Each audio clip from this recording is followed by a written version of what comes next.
Welcome to the Dream Power Show, where your dreams turn into reality. Here is your host, Debbie Spector-Weissman. Welcome to the Dream Power Show. I'm your host, Debbie Spector-Weissman, the Dream Coach. Welcome to life, everybody. You might think that seems like a silly thing to say, but is it really? When we're born, we don't know any better. Life is right in front of us, and we face it head on by living in the moment and go with the belief that everything's going to be okay. But life doesn't often turn out like that, does it? Some of us get hit with the reality button when we're young and have to face obstacle after obstacle until we wonder, is that all there is to life? Some of us live lives that get better and better until one day something happens that puts us in a tailspin. We don't know how to deal with that. Then there are those remarkable people who find reason to find silver lining in life, despite the bad things that happen to them. And I have the honor to speak with several of them today. They're featured in the new book, Crappy to Happy, Sacred Stories of Transformational Joy, which is spearheaded by my friend and amazing dream worker, Kathleen O'Keefe Canavas. And she's brought with her two men I'm excited to meet. James Redfield, who wrote the foreword to the book, is the internationally renowned author of the profound work, The Celestine Prophecy, and Dr. Bernie Siegel, who is a prolific author, revolutionized cancer care, and has devoted his life to empowering patients to take control of their health and their lives. Welcome, all of you, to the Dream Power Show. Thanks, Deb. Thank you. Thanks. Nice to be with you. I have to tell you, the first story, two things just popped right into my head, from crappy to happy. While I was in college, I received 1 C in 4 years. So I didn't graduate with the highest honors because of that one grade. And it was in creative writing. And I have to tell you my sense of humor. See, how do you go from crappy to happy? When I had a New York Times bestseller, I wrote to the college, Colgate University. I said, if you just raise my grade to a B, now that I have a bestseller, I'd have summa cum laude, high honors and graduating. I did it as a joke. I thought they'd laugh, but I got this big, serious, multiple-page letter from one of the faculty telling me that you can't raise grades after you graduate. And I felt sad for them. Instead of laughing, at what I wrote, they sent me this serious letter. And the other is literally a quote from one of our kids. Imagine opening your emails in the morning and it said, life sucks. Most people suck. And if you wake up one day and the world's beautiful and everyone loves one another, you're dead. I thought that was, I loved it. I mean, he's got a good sense of humor. I know I don't have to worry about him. But, people need to keep the child in them alive. And I act like a child, and that keeps me happy. So when people say to me, how are you? I say, don't ask. I have so many problems. Why do you bring them up? And then they look at me like, oh, God, I don't want to talk to him. But what I tell people is, next time you see me, say, you're looking very well today. Well, I walked into a store the other day and a new cashier said, how are you today? I said, don't ask. I've got a lot of problems. I don't want to go through that in my mind every time. And everybody in the store was like, what's wrong with him? How rude can you be? And then an old-time employee of the store came out of the back and saw me. And she said, oh, you're looking very well today. And then the whole store burst out laughing. And I said to them, see how good it feels when you hear that. And last but not least, I don't want to use up the whole show, was when people learned they had a few months to live and they went home and did what felt right. A lawyer quits his job because he always wanted to be a violinist. See, he lost his life making his parents happy. He who seeks to save his life will lose it. A guy said, I want to die in the mountains of Colorado. It's beautiful. So I'm moving. a multimillionaire said, I'm canceling the dress code at work. Because when I met him at an event, I said, why are you dressed like that? He said, when they tell you you got a few months to live, you cancel the dress code. And his wife got him to buy the house he always wanted on the ocean in Miami. He lived for over 5 years. When I called up to ask the family why I wasn't invited to the funeral of the guy out in Colorado, he answered the phone. This is a year later. These people were supposed to be dead in a couple of months, the most. And he said, it was so beautiful here, I forgot to die. And last was a lady who wrote me and said, I was told I had a couple of months to live. So I bought a dog, I put it in the backyard wildlife habitat, I laughed more, I took some vitamins, and her letter ends with, and I didn't die. And now I'm so busy, I'm killing myself. Help, where do I go from here? I told her to take a nap. And, but you know, that's what's convinced me. Your body gets the message too. Monday morning, we have more heart attacks, strokes, suicides, and illnesses. But that tells you what it does to you, and it's crappy to get up on Monday. So don't wait for a disaster to find happiness. Yeah. Well, I tell you, you know, you bring up such an important point, which is the role that laughter takes in our lives. I mean, if people laughed more, you know, it just elevates our energy and just makes us feel great. And like you said, it actually keeps us alive. Right. I want to. Let me interrupt a minute on humor, because my wife did stand-up comedy, like Henny Youngman, you know, one-liners. And one night, instead of getting in the audience and taking her seat when she took the stage, I stayed up there because it was an awkward climb down. And I could see the improvement in the physical appearance of the audience. Everybody's sitting up straighter, smiling. And at the end of the night, she would always get more thanks than I did. I mean, she'd get them to laugh for 15, 20 minutes. I would talk for 2 hours, and more people would go over to her and say, thank you. And laughter improves your face value. Hugh laughs lasts. And laughter is contagious, so be a character. Mhm. You know, that sums it up. Very much so. Well, James, I want to direct this question to you. What tends to make humans actually act in the opposite way, wallow in our pain and portray ourselves as victims? Well, it's an interesting question, and I really think that we get in a habit early on in childhood. You know, it's well known in psychology and especially the psychology of spirituality that what happens is that we hang on to a certain style in life, and sometimes, you know, it's safer. People feel like it's safer to always be guarded and complaining, and there's not enough, and you know, I don't know what to do, and other people aren't saving me. You know, people fall into habits, and they're always ego habits, and breaking through to that is something that I think we know very well how to do. I think the human race has reached a time, you know, the insights have come in a way that more and more people allow themselves to be guided in life, allow themselves to be resilient through finding, as you said, the silver lining. And it's certainly my thinking, and I think we each can prove to ourselves that if we allow ourselves to be objective about the brick walls we hit in life, right, and really look for that silver lining, and it may not feel like a silver lining. It's very often a lesson.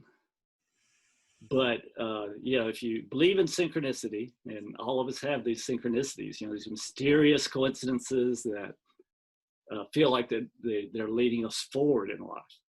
And if we really fall back on that, so that we can say, okay, well, we have to every happening is a possible synchronicity. You know, there's a lesson in it. There's an opportunity in it, and even the ones that hurt. You know, I mean, I remember when we were getting ready to self-publish the Celestine Prophecy, because that's, we didn't have a publisher. We had publishers, but it was going to take too long. They wanted to wait 2 years, and I felt like the Celestine Prophecy was very, very timely. So we just tried to create a small publishing company. Of course, I had to take, I needed to find investors. We found one investor, and that was our solution. And so we jumped right in, printing books, spending money like crazy, and all of a sudden, that investor completely pulled out. So just took off. Never acted on his commitment at all. And it was like, what does this mean? Does this mean that I was just in a pipe dream about how this book could be successful in the world? Did it mean that I made these horrible decisions along the way, poor strategy? All that went through my head. But I also knew that there's a blessing in disguise there somewhere. And what we did was we just opened the network back up. Somebody came in as an investor, and all of a sudden we had all the money that we needed. And interestingly, we find out that our former investor was under indictment for swindling people out of money. So, it was a complete silver lining that made us go in a different direction, still pursuing the dream. So, it's hard to do. But if you believe in synchronicity, these mysterious coincidences that are waiting to allow you to step into some destined mission or destined way of helping people, there are going to be synchronicities that open up, and there are going to be happenings that it's tough to make into synchronicities, positive synchronicities. But I think that's the challenge that keeps the flow going. Let me add, none of this is new. I mean, what Jung said was the future is unconsciously prepared long in advance, and therefore can be guessed by clairvoyance. That's right. And what I found was, in all my travels and meeting wonderful people, it's what their parents said to them. We all had the same parents. They loved us. My mother said, Ma, I had a horrible day. God is redirecting you. Something good will come of this. That was not what I wanted to hear from my mother. Norman Vincent Peale said to me, oh, my mother said, Norman, if God slams one door, further down the corridor, another will be open. See? Mom, I need to know what decision to make. Do what makes you happy. Aren't you going to help me choose? Do what makes you happy. So I spent a lot of time in my bedroom talking to God, because I said, my parents, I know, help, and I always thought if somebody comes in and says, who are you talking to? And I said, God, then they take me to a psychiatrist. But it worked. And the last was, how do you utilize money? And my father said, one of the best things that happened to him was his father dying when he was 12 years old. I said, you had a disaster, because he died of tuberculosis, uninsured, 6 kids and a wife were left. He said, no, it taught me what was important about life. So what did he use money for? To help people. It made my mother nervous. But because she'd say, they'll never pay you back. He said, that's not the point. I'm just trying to help people to survive. And I know that's like one of my genes, because it's hard for me to not help people. But he also said an important point that people need to remember, because one day, I got married when I was still in college. I didn't have a penny. And I said to my father one day, I just feel so guilty asking you for help all the time. He said, don't. If I don't want to help you, I'll say no. And that's something people have to remember also. And I want to bring the subject back to the idea of synchronicities. This is something that I learned about when I was learning dream work, and it made me aware of how important synchronistic moments are in our life.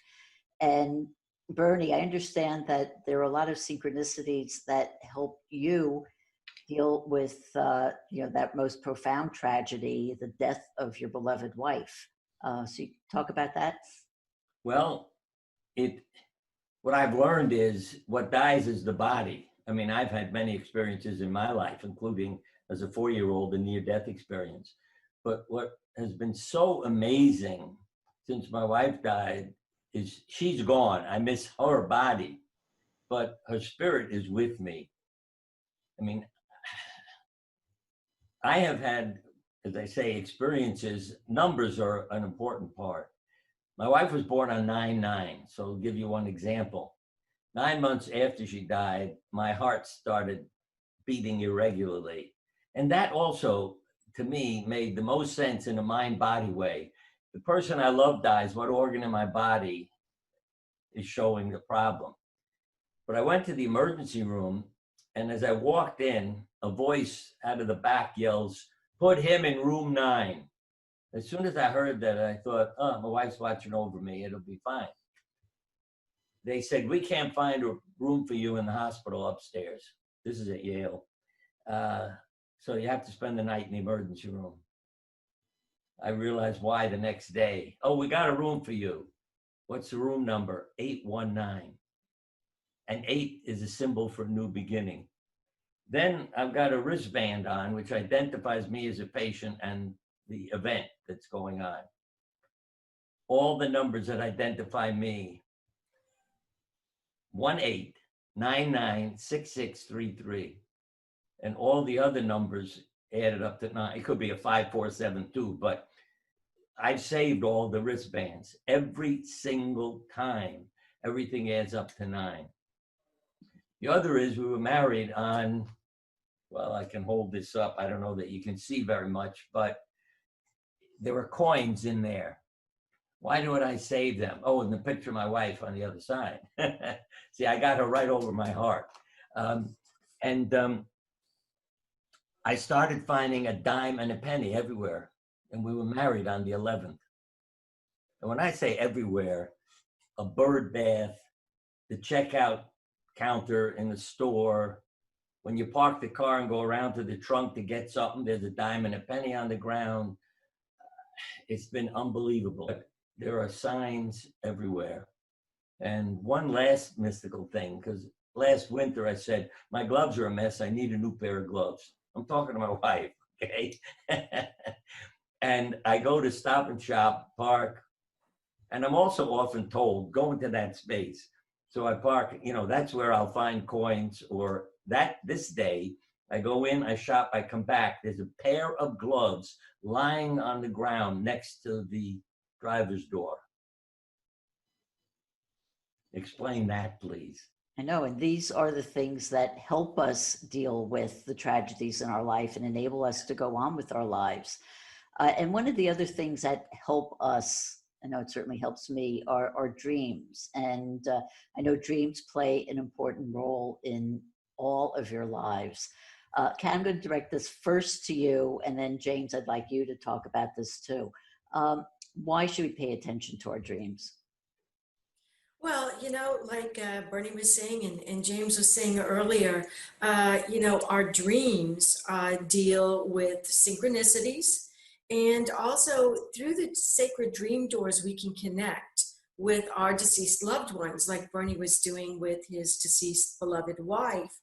And so by remembering our dreams, and sometimes when we connect with our deceased loved ones, it's impossible to forget them because, we suddenly have that joy.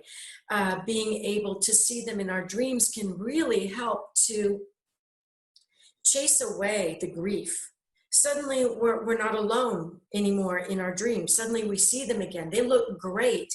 They look young. They're in their prime. Let's face it, nobody wants to die and go to the other side and still be old and decrepit. We go right back to our prime. We look great. We're dancing. Our pots, our little tummy pots are gone. We're like hot. again. And so when we go back to our loved ones, it's like saying, hey, look, I'm happy, I'm not in pain. You know, and James was talking about some of us have the habit of connecting with our id, and we're complaining.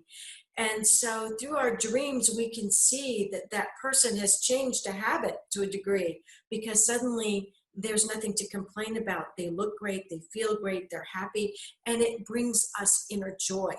And we carry that joy with us throughout the day, throughout the week, throughout the month, because we realize there is life after life, and love never dies. And those stories are brought to our consciousness throughout the book Crappy to Happy. I mean, going from the crappy, the really, really crappy low of losing a loved one, to the really happy high of realizing they're not dead. Love never dies, and they can come back to us in our dreams. Absolutely. And James, how have dreams affected you? Well, dreams, I've always dreamed a lot. In fact, probably my first exploration into the mystical was, what are dreams? And the literature's out there. It's so many people do dream interpretations, and they do it a little different way. The one I like is, Bernie mentioned Carl Jung, and Carl Jung, by the way, coined the term synchronicity, right? He also founded the true human potential movement, which is looking at in a more logical way, and in a much more quasi-scientific way at religion, religious experiences, and all those things.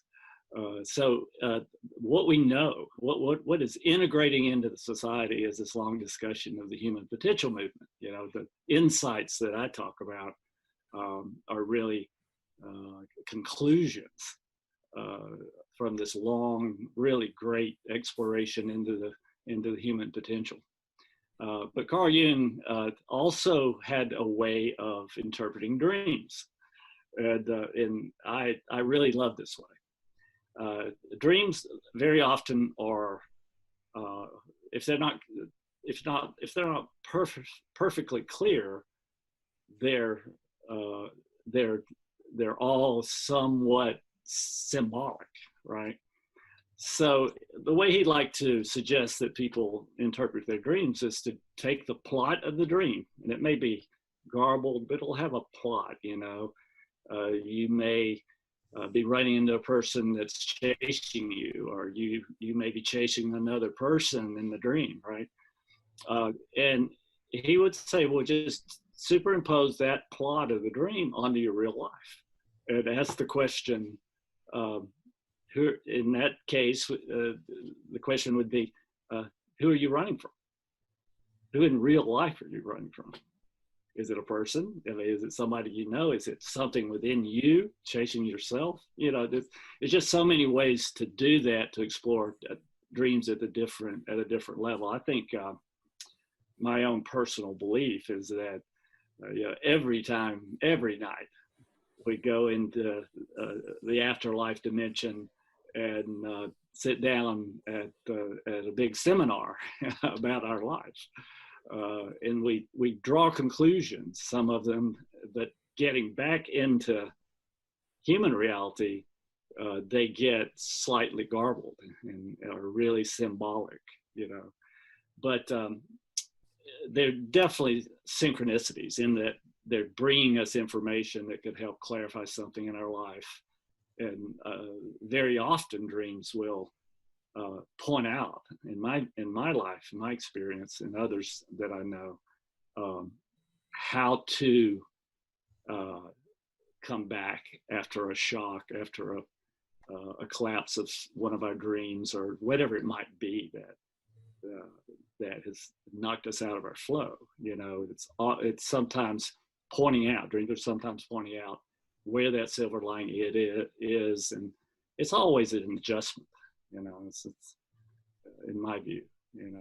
Every time we hit a brick wall, it calls for an adjustment, and finding that adjustment and really having faith that you can find that silver lining is the key to me, because we've all hit brick walls in our past, but what happens is that we've also successfully navigated that in our lives, and keeping that faith that we can do it another time, because these things happen. It's part of growth, human growth, on our journey. And but anyway, dreams are a big part of that, in my view. So true. I mean, they have so much to This for show people. us. I'm sorry, Bernie, go ahead. God speaks in dreams and symbols. So when you turn your mind off, that's why you need to go to sleep. I called myself a Jungian surgeon. I talked to people when they were under anesthesia, and the anesthesiologist thought I was nuts. But patients would wake up and talk about what they heard during the operation. Okay, on the funny side, I have to tell you, is Frank Sinatra was singing "Why Not Take All of Me?" And the patient said, "Is everything all right down there?" I said, "Why are you asking? Listen to the music." So I learned to be careful what songs I played as background also. But I was changed by drawing a picture for Elizabeth Kubler-Ross, because she said immediately, I drew an outdoor scene. "What are you covering up?" I said, "What do you ask that for? You used a white crayon on a white piece of paper. You added a layer." See? And then, why is 11 important? Why did you ask me that? You drew 11 trees. And everything she asked me had meaning. And I thought I just drew an outdoor scene from my imagination. And it was amazing to me how important and significant, including colors. The rainbow that you have behind you is your life in order. And that's what people need to do. Solzhenitsyn uses the term about self-healing as a rainbow-colored butterfly. You transform your life, you go from crappy to happy, you put your life in order. The rainbow and the symbol of change is the cocoon, the butterfly bursts out. It takes work, but here you are. So all these things are not coincidences, and people need to understand that. And don't be afraid to draw a picture. I always say, who should I marry? What job should I take? Draw your possibilities and look at it the next day, and you'll see. And last but not least, when you lose a loved one, I learned that too. One of my little books is Buddy's Candle, because what I learned was, after my father died, I was involved in grief, accepting my mortality. I mean, it was an unhealthy way. And to make a long story short, you go up to heaven and there's a parade of fathers. They're all carrying a candle. I said to the angel who took me up to heaven, "There's a guy coming with a dark candle. Oh, go light it for him." I run up and it's my father. "Dad, your candle's out." He said, "They light it for me, but your tears keep putting it out." And what a whammo that was for me. Stop grieving. And then your father can be happy and you can be happy. Yeah. Wow, what an important, powerful message to end this with. I have so many more questions to ask, but we're just about out of time. So, Kat, the final one comes to you. How do we find out more about the book and where to get it? Pat, we're all going to run out of time, so enjoy your lifetime. Right, Bernie, you're absolutely right. And Deb, to answer your question, believe it or not, Crappy to Happy is #1 on the Amazon bestsellers list. It's on Amazon, it's on my website, Kathleen O'Keefe Canavas, or you can just type in The Queen of Dreams and I'll come up, you can go there. And James Redfield, I think it might be on yours too. Do you want to give the audience your website? Yeah, it's CelestineVision.com. They're already talking about it in our community. We have an internet community now, and that's fun. But it's it, yeah. I really recommend the book. I want to say that out loud because it's really a great set of techniques and ways to make the big comeback, and we all have to do that from time to time. And Bernie, I know it's on your website as well, because Patricia, I think, made sure it went up there. The publisher and co-author of the book. What's your website again, hon? BernieSiegelMD.com, and Siegel's Siegel. So Debbie, it's on all of our websites. We're really happy it's out. It was a work of love. It really was. We got great stories. We've got Bernie's story in there, and he's talking about his beloved Bobby when he lost her and all these synchronicities he was talking about. And James Redfield's foreword is unbelievable. It is. I mean, when I read that, I was like, oh my goodness. So thank you for having us on, Deb. Speaking with authors James Redfield, Dr. Bernie Siegel, and Kathleen O'Keefe Canavas on how to go from crappy to happy. We'll be right back with our next guest. Who are you? Who are you really? Are you living the life of your true passions, your dream life? Or are you living a life dictated to you by your family or society? One reason I was drawn to dream work is that I truly believe it helps us discover who we really are. And if in that process we come to realize we're not comfortable in our own skin, dreams can give us guideposts on how we can connect with our true selves. My guest today, Temple Hayes, realized early on that she wasn't comfortable with the life that was imposed on her in the small town southern community where she was raised. While she became an outwardly successful adult, she felt as if she were dying a little each day until she received a message that she was loved by God, a message that put her on the path to true healing.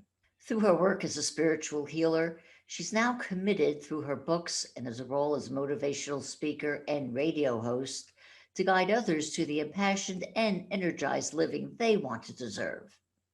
Temple has written several books, including the bestseller When Did You Die? And is featured in the new book, Crappy to Happy. Welcome to the Dream Power Show, Temple. Oh, thank you, Debbie. And it's a pleasure to be here. It's interesting as you were saying that, I was thinking about, like so many people, I used to say, I'm waiting on my dreams to come true. And I changed it in my own life that my dreams are waiting on me to come true. So that was very moving and inspiring, of that knowing about the law of attraction and possibilities and positive thinking. If something wasn't coming my way that I thought, where are you?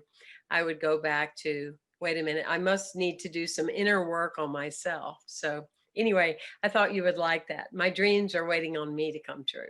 I love the way you express that. Temple, I actually want to go back to your childhood because people would say you had a rough childhood, and yet you were able to embrace faith and get to the place where you're now an inspiration to others. What enabled you to, in effect, rise up from the ashes of despair?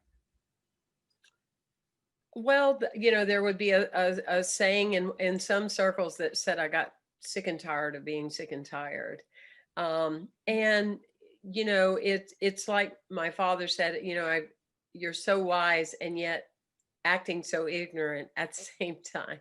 So it was a series of things, but I had an awakening when I was 29 in the middle of the night that said, if you want to live, don't ever drink again. And so that was a big clearing up. I've been sober 33 years.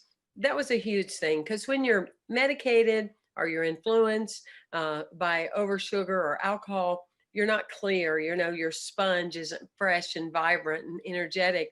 So there's an allowance of abuse and neglect and things like that that can be in the way. But when you're clear in your thinking, when you're clear in your awareness, you can say, whoa, what in the world was I, what was I, thinking at the time?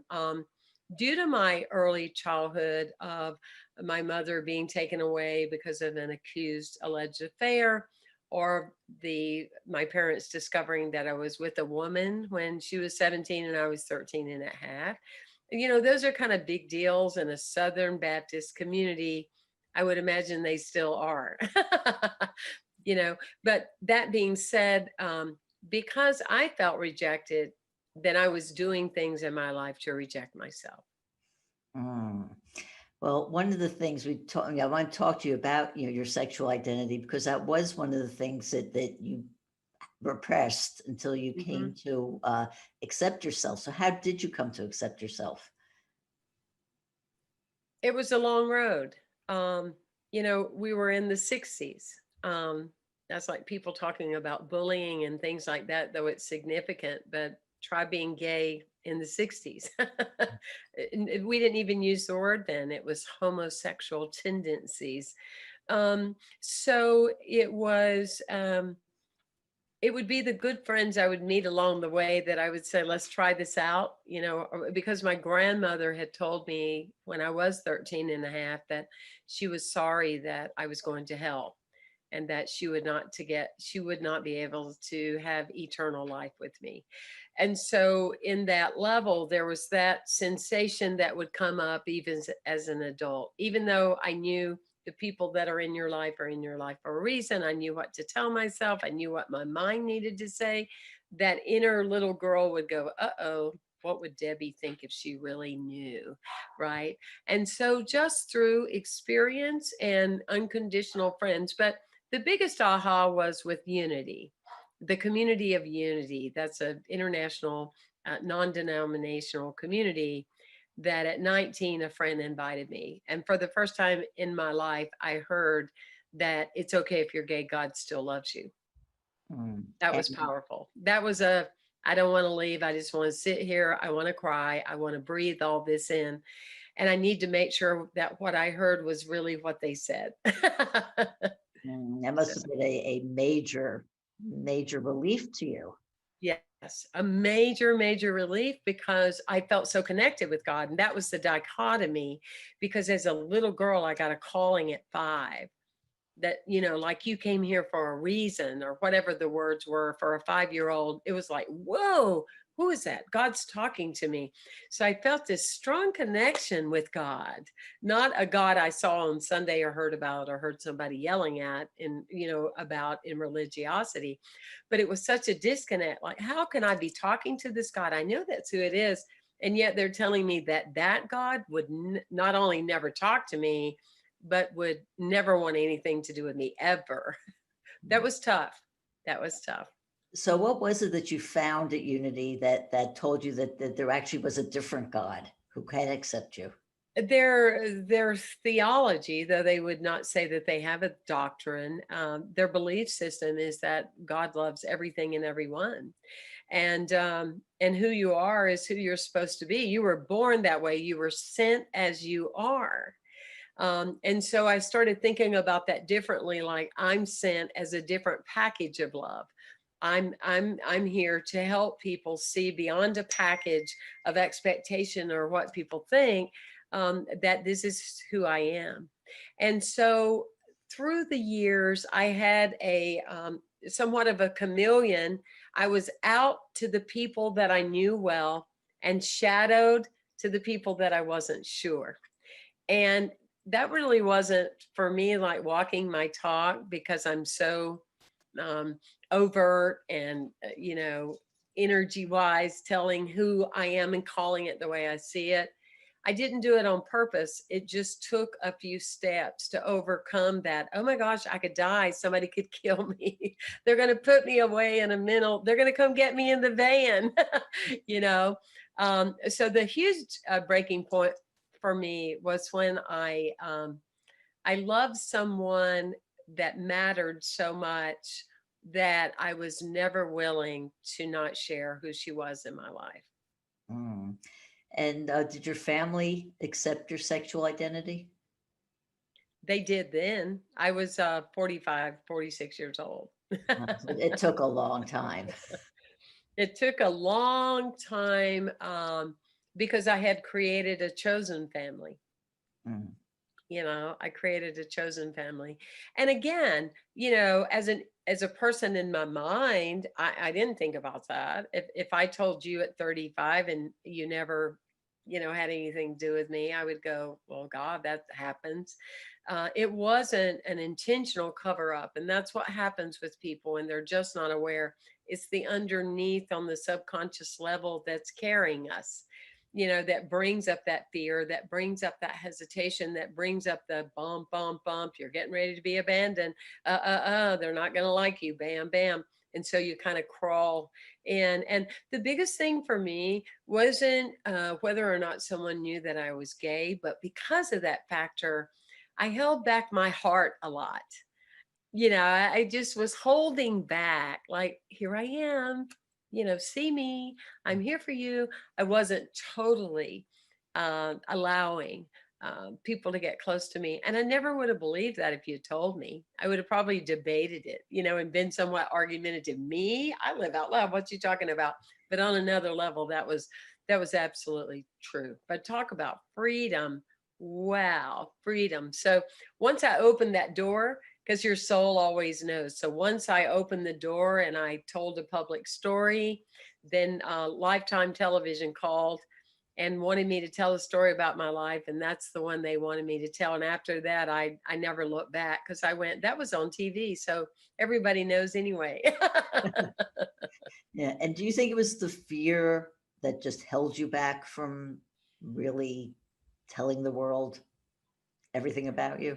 Absolutely. Absolutely. It's that inner child work. It's that being caught off guard. It's that, wow. Um, it's not easy when your whole family and your whole tribe, that they can't deal with you because of your sexual preference. It's that's a big cause of suicide today. And today people can actually talk about it, and there's lots of support systems and things of that nature. But there's very few things, I think, that compare to the people that birthed you to deny you. That's hard. That's a big deal, especially for years. Debbie, that they called being gay a choice. And they know different now, but not only are you that, but it's like it's a choice. When you're adopted, people don't hold you accountable like, well, that was your choice. Mhm. Well, unfortunately, there are some people out there who still don't even believe that. Yes, There's of still, course. yes. So Yes. it's, Well, that's karma. They get opportunities and experiences to learn more about it in one way or another, because we're all living out loud, and we're not going away. This experience of life and the evolution of humankind is not going away. And love comes in many different packages. So mhm. And how did your coming out and revealing your true self affect you in your business and the rest of your life? oh, just 1,000 different ways. Just there's a saying that says, to the number of times you tell your story is the number of times that you have your healing. And it was just so powerful. And when I would share it with people, and when I shared it with our spiritual community, at the time we had 700 or 800 people coming a week, and I got 3 standing ovations. And of course, many people wanted to call me back in the corner and say, oh, I always knew, or I think what's funny for me now is when someone doesn't know I'm gay. I go, what? Yeah, it was just a great healing. It was just really, really huge. And I just think about the need to be me more than I think about the need to, what will someone think. And I think that that's kind of a thing that happens a lot as people become more mature and comfortable with who you are. But in addition to that, it's like, it's just, you find that the people that you're seeking to like you, you're not even telling the truth about how much you like them in the first place. Mhm. Uh, you've been quoted by saying that we are dying when we're living. What do you mean by that? Well, what I mean by that is in practical everyday life, people being in a job for the paycheck instead of the love of it. People being in a marriage because of a child, because they make up this story of, it's better off for the kids. It's better off for the kids to listen to us argue all the time and fight and, be pretentious than to just, accept that this is the end of our journey together or whatever. People are dying when they're not being authentically themselves. And so there's many examples. People are dying when they say no and they mean yes, or they say yes and they mean no. When they apologize for who they are. And how do I know that? Well, because I was dying too. Now I'm talking an energetic dying. It's like that saying that says, a man lived 100 years and another man lived 1 year 100 times. So it's that we're always shifting and changing. And if we don't go with those changes, if we don't go with those feelings, if we don't go with the new wanting to come in, we're like a plant without fertilizer, or we're like a plant that's being overwatered, blah, blah, blah, blah, blah, because we're just being overwhelmed by the same old things that are not resonating with us anymore. So we drown in that essence and that experience. So that was important for me to share, even though I learned later and was forewarned that people don't even want to pick up a book about dying because most people don't want to accept that it's really going to happen to us. But I was approaching it more from an energetic level, that when you're not being true to yourself, your energy is dying. And you can tell, I mean, a couple that will say, we've been together 50 years. And you're like, wow, okay. Are you giving each other energy? Or are you sucking each other's life force out? You know what I mean? So it's all of that. And people, once they get that concept, it's immeasurable. Is this giving me life or is it taking my life? Is this motivating me or is it depleting me? And once they get into the formula of it, they start to seeing that they start to have a lot more energy in their body if they're willing to make the changes. Temple, I'm wondering if we do feel like we're dying and spiritually dying or energetically dying, what are some of the ways we can wake up and re-energize ourselves? Well, the first thing anyone needs to do is start expanding their level of paying attention to their everyday life. You know, the what I'm doing, the where my career is. I used to say I'm a workaholic. Now I say I'm a purpose holic, right? Workaholic sounds like I need to be fixed. Purpose holic sounds like I'm excited, I'm on purpose, and I love what I'm doing. And it can be subtle. Like, a lot of people, how are you? I'm so busy. I'm just so busy. I'm so busy. That sounds so martyrdom. It sounds so victimhood. How about I am so creative. You won't believe how full my calendar is. So it's little bitty practical things, but as I stated earlier, once you tune into it, you start noticing, oh, I took the grandkids for the whole weekend. I didn't really want to do that. Next time, I think I'm going to say, give a different answer or say maybe not such a long time. So what energizes you and what depletes you?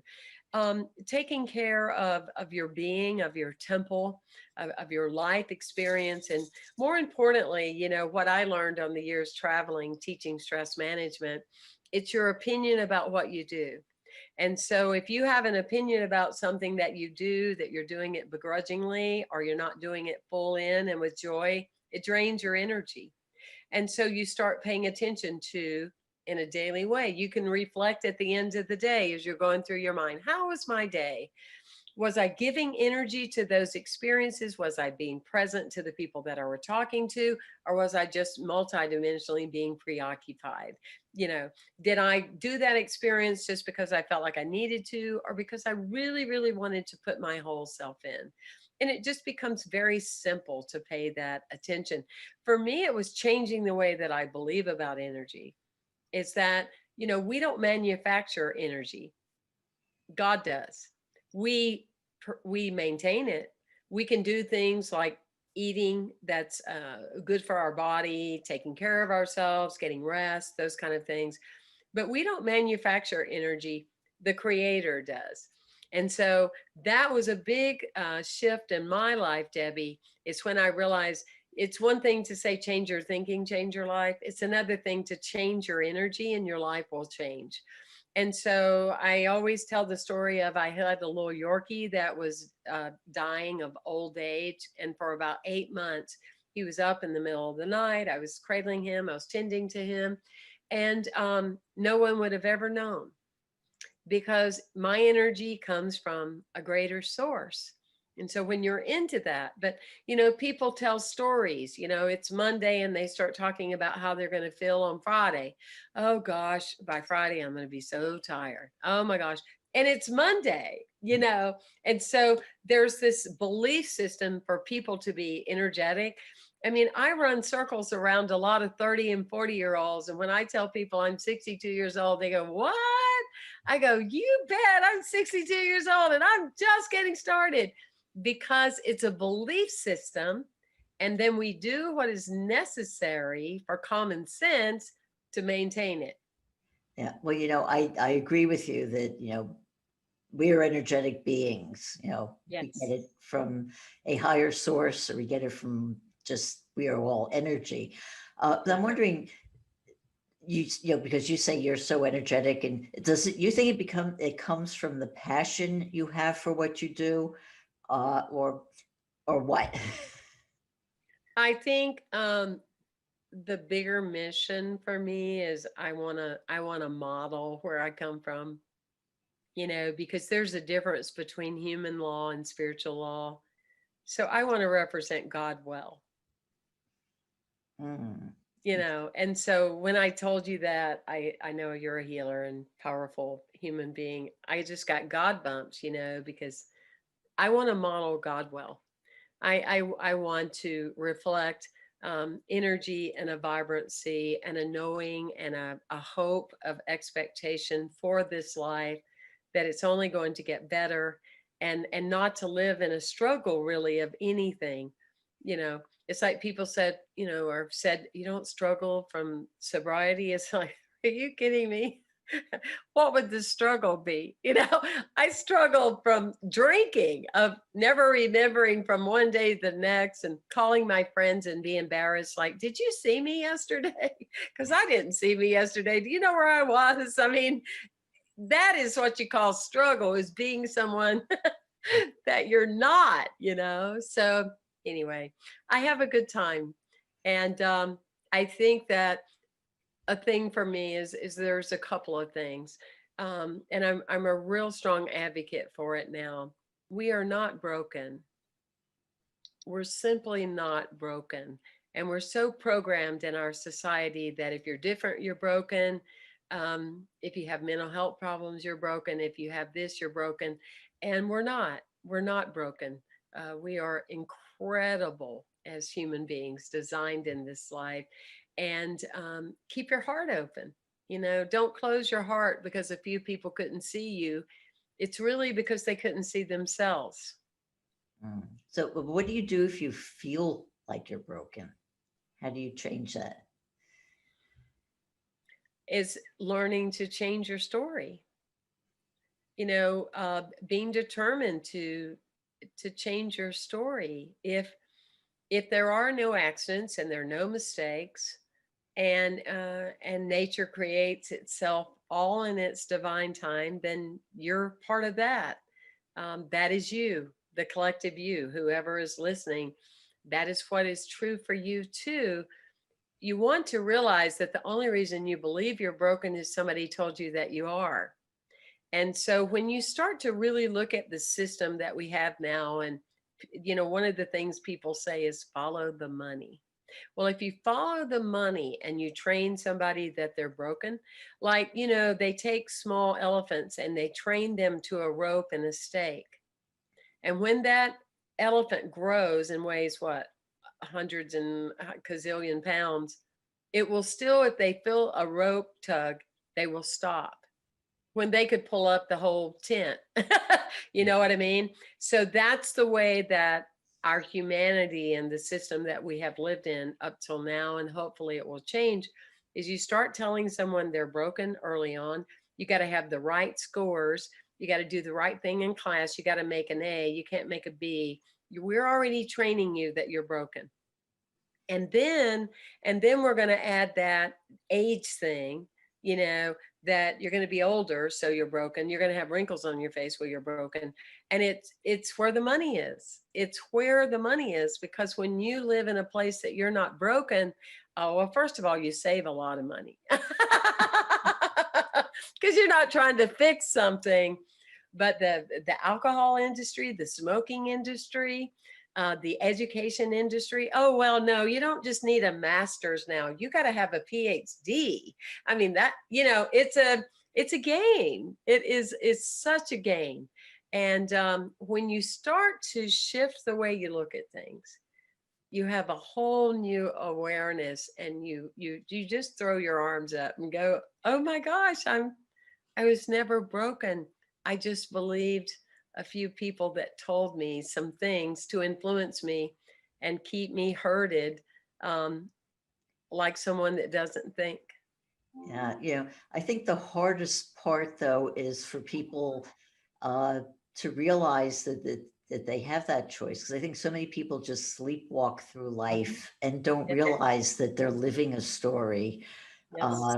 or they have the possibility of even changing it. Yes. Yeah. So when you say, you know, how do you know you're broken, or, you know, what does that relate to? You know, it's like, even people will say, well, what if I don't know what I believe? Well, look at your life. If you have supported people around you, they're very supportive, then you know that you're supporting yourself. If you have loving people, then you know you love yourself. If you have critical people in your life, hello, you're criticizing yourself. Because if you don't criticize yourself and you don't live in that head stuff all the time, it will be so unacceptable for someone to criticize you. You just won't tolerate it. So it all goes hand in hand. And you know, there was a song years ago, and it said something about God and man were playing hide and go seek, and the whole thing leads to the fact that God's inside and has been all along. But everybody's so busy looking out here, they went, "Whoa, I missed it."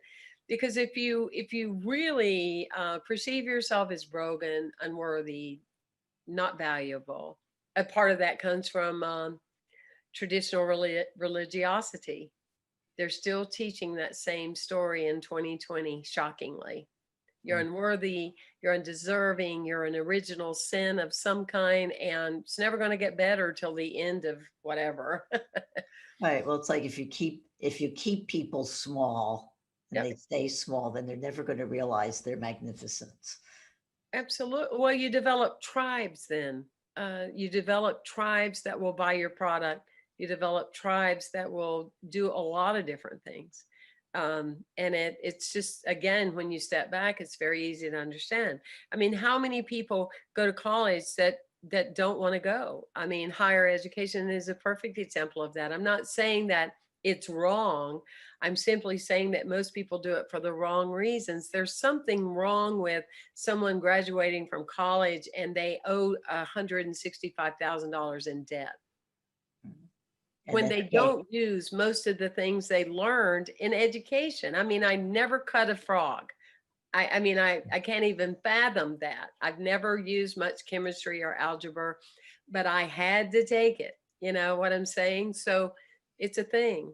And people like you and the work you're doing are playing a major part in the awakening of people opening up to the dream that we call this life. Well, thank you for saying that. And True. we are coming right toward the end. So I just have time for one final question. How can people find out more about you and your work? Well, that's simple. It's my name, my website, Temple, Temple, Temple Hayes, Hoyes. And everything is there that will lead to one direction or another. So that was an easy question. Well, we figure you give one easy question. You bet. You bet. Oh, I love the rainbow over you too. That's so beautiful. Oh, well, thank you. It's to symbolize dreams and all the possibilities. Thank you. We've been speaking with spiritual trailblazer Temple Hayes. I hope you've enjoyed today's program. Until next time, this is Debbie Spector Weisman saying Sweet dreams, everybody.